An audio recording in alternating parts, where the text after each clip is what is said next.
Good morning. My name is Karlie Hutchins, and today I'm going to tell you a little bit about GAVI, the Vaccine Alliance. Not only do I want to take you through the history of childhood vaccinations today, but I want to also tell you about how GAVI has formed and how it got to what it is today. Kind of chose this topic because of all the news going on around childhood vaccinations in recent years in the news and on the world scale, it's all over the place. So not only it's like that here in the United States, but I also wanted to focus, and GAVI really focuses on developing countries and how they are vaccinated, because one, most of them are not vaccinating their children because either they don't have the resources, the time, the supplies, the technology, but they also just don't know about the importance of vaccinating children. So organizations like GAVI and as I will mention in a little bit later time, other organizations as well, kind of advocated for childhood vaccinations and have developed it into what it is today. So my research question was, how has GAVI, the Vaccine Alliance, transformed into what it is today from its inception in January of the year 2000? And I kind of came up with that question. I wasn't really sure what GAVI was at the time. I just knew I was interested. But after doing a little bit of research, I determined that GAVI has been successful from its start by successfully providing vaccines to children in the world's poorest countries and preventing millions of deaths. They have accomplished their goals through the work of the governing bodies, committees, and their partners with the World Health Organization, UNICEF, World Bank, and the Bill and Melinda Gates Foundation. GAVI is also making positive strides in sustainable development goals, specifically the universal health care coverage, or the health coverage goal of the UN, trying to get that done by 2030. The 5-phase strategy implemented by GAVI is also an inclusive strategy that allows GAVI to grow and continue. It started in the beginning and allows GAVI to grow each section of 5 years, and you'll see that later, and even having a phase for the future. Moving in to the history of vaccinating children, the very first global alliance formed to attack issues surrounding childhood vaccinations in developing countries was the Expanded Program on Immunizations, or the EPI. The EPI was formed in 1974 to develop and expand immunization programs through the world by the World Health Assembly resolution. They target diseases like whooping cough, tendinitis, polio, measles, and tuberculosis. And later, once they started targeting those goals, they came up with a big goal for the whole organization of vaccinating 90% of the world's children by 2000. And while this was a very big goal for the time, and they may not have succeeded by 2000, they definitely worked hard towards getting that goal. And something that really helped them, that really advanced them towards that goal, was their major partnership with the United Nations Children Fund, or UNICEF, because UNICEF provided a lot of technology and money resources that allowed many of these developing countries to kickstart their own kind of EPI and kickstart their own vaccination of children in their own countries, because we all know, every country is different. All vaccines needed per country are different, so you can't have one specific vaccination for everything. You kind of have to do all of it. So UNICEF partnership kind of helped all these countries get that kick started. While the EPI continues to work for vaccinating children today, sometimes it does fall short. And I'm not saying that the EPI shouldn't exist, or I'm not saying that it falls short and completely disappears. I'm just saying sometimes there are chances for other organizations and plans of action to come into play and just kind of enhance the EPI when they're down and convince them to keep going. So one of those would be the Children's Vaccine Initiative, which was launched at the World Summit for Children in New York City in September of 1990. Not only is the CVI a group of people, an organization, but it's also just a concept. It's a plan of action. It's kind of, how are we going to do this? All those people asking, how are we going to vaccinate all these children, are kind of what make up the CVI. So the CVI also works alongside the World Health Organization and UNICEF to simplify the logistics and supply and delivering tactics of vaccinations, because, as mentioned before, every country is different. Every country needs a different vaccine, How are you going to get it to every country? Every country's like ecosystems are different and climate.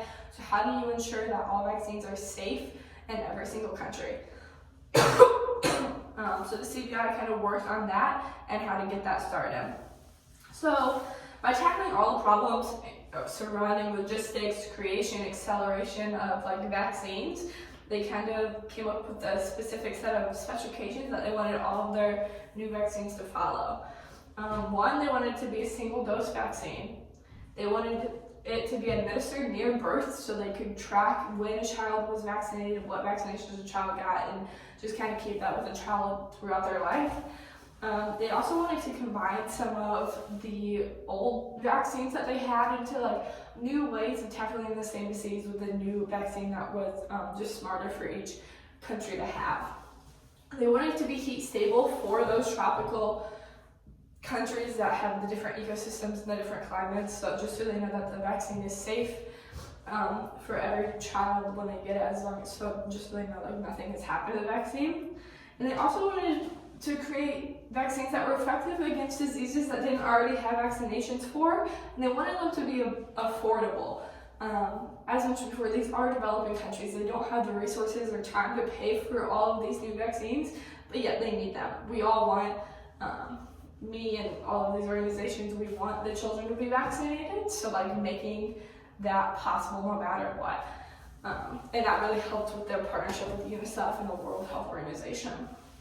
The CBI eventually was abandoned in March of 1999, but the concepts were kind of reinvented into GAVI. They weren't completely abandoned, and obviously all the work that the CBI and API have done previously led into what GAVI is and kind of brought that all together. So talking about the history of GAVI, at a summit which was held, there were 2 summits back to back. The second summit, all of the members of the previous year's summit came back together and they agreed that they agreed on a solution that would eventually lead to GAVI. This was just kind of their way of really just being like, this is how we're going to do it. We're going to vaccinate the children this way. We're going to come together and do it in one organization. So the Bill and Melinda Gates Foundation pledged $750 million in the beginning to GAVI, kind of get it kick-started and kind of get it to where it needs to be today, to where it is today. That $750 million was spread across the first 5 years of GAVI, which is the first phase, which I'll talk about later. And the initial concept of GAVI was for it to be an unincorporated alliance of partners with shared goals of increasing immunization coverage of the world's children and delivering new and underused vaccines that had strong potential for reducing child mortality. So some of the very initial key features of GAVI are listed here, and I will send you this PowerPoint as well so you can see them. I don't want to go through each of them, but they do just kind of, those were kind of what GAVI wanted to stand for in the beginning. All those countries at the summit that came together, this is kind of what they wanted GAVI to be. This is what they wanted it to look like. This is what they wanted people to know it as. So moving into the structure of GAVI, here's a little little put together. You can see exactly like who holds these positions, and like they don't have specifics about like how many positions are held for whoever. But there are 18 representative seats, 9 seats for independent or unaffiliated individuals, 1 seat for the GAVI CEO, and the permanent members of the seats are the initial contributors to GAVI, which are UNICEF, the World Health Organization, the World Bank, and the Bill and Melinda Gates Foundation. So, as mentioned before, GAVI does have a 5-stage strategy started from the very beginning, and even have the 5th stage goes into their future. So phase 1 was focused on getting funds to countries quickly and to extend the reach and quality of immunization programs. By doing this, they started the new and unused vaccines kind of program, and they focused on hepatitis B, hip, and yellow fever. These were just kind of the 3 main areas that they want to focus on, and as I'll mention later, that was kind of a problem because not every single country has these diseases kind of plaguing their country, but in the very beginning, that's what GAVI thought they could accomplish. So moving on into the second phase, they focused on significant innovation and changes. Here's when they really started setting their goals that they wanted to accomplish. Every single phase, they set 4 main goals, kind of like focusing 1 year per goal kind of thing, and then bringing it all together. So phase 3 was a period of unprecedented acceleration of new vaccine introductions. And so these kind of sustainable goals that they set during phase 3 was then the vaccine goal, the health systems goal, the financing goal, and the market shaping goal. Each of these goals had a different unique aspect that would apply to each country and give each country like a certain way to go in there and tackle their goals. So phase 4 kind of just furthered phases 3's strategy. Obviously during that first 5 years they made a lot of progress, but they kind of redefined their goals and focused in on them, and they knew exactly what else needed to be done to accomplish all of those goals. And then phase 5, which is 2021 to 2025, is obviously in the future, but in June of 2019, the board agreed that kind of their mission for that time was to leave no one behind with immunizations, and a mission to save lives and protect people's health by increasing equitable and sustainable uses of vaccines. So here obviously that's a future goal. They worked a lot towards that. They think that is accomplishable, and so do I.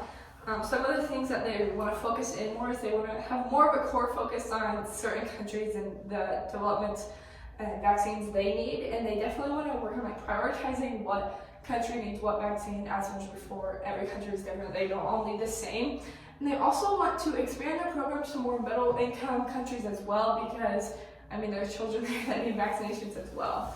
And finally, they want to work with the countries who are not members of GAVI and who are not eligible. Obviously, with all of these children needing vaccinated, all countries want to be part, but they have to have strict regulations, so not all countries are eligible for GAVI help. So they want to work with them and give them the resources they need to still vaccinate their children without them doing it all.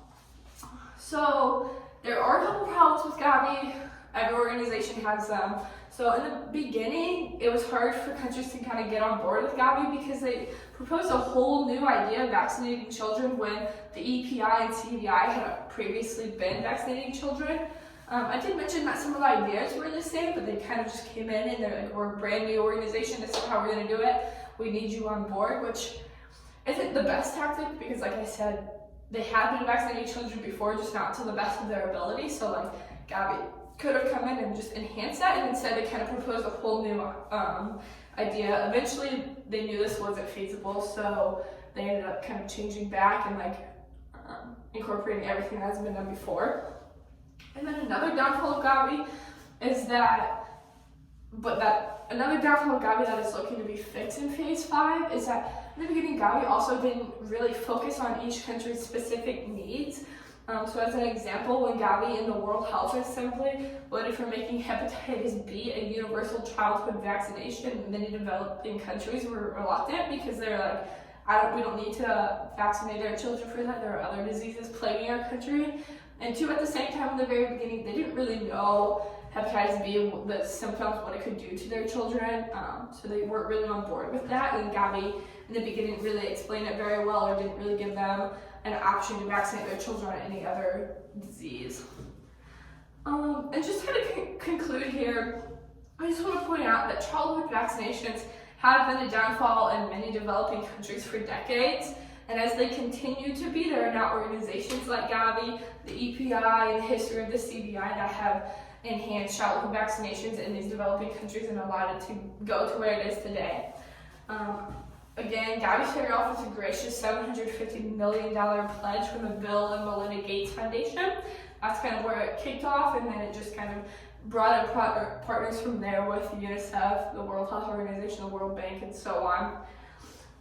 They really just work together all to tackle one disease or one issue of disease plaguing children because of vaccinations.